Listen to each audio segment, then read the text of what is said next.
Sa nakaraang episode, sinimulan natin ang ating Mindoro Loop Adventure. Nagmotor tayo mula Pasig patungong Batangas Pier. Sumakay ng Roro papuntang Abra de Ilog at narating ang puso ng Occidental Mindoro, ang bayan ng Mamburao.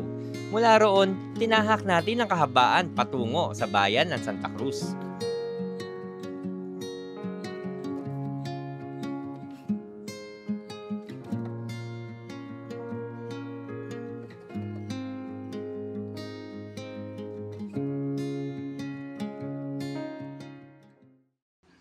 Ngayon naman, tuloy ang ating paglalakbay mula Santa Cruz, tutumbukin natin ang bayan ng San Jose.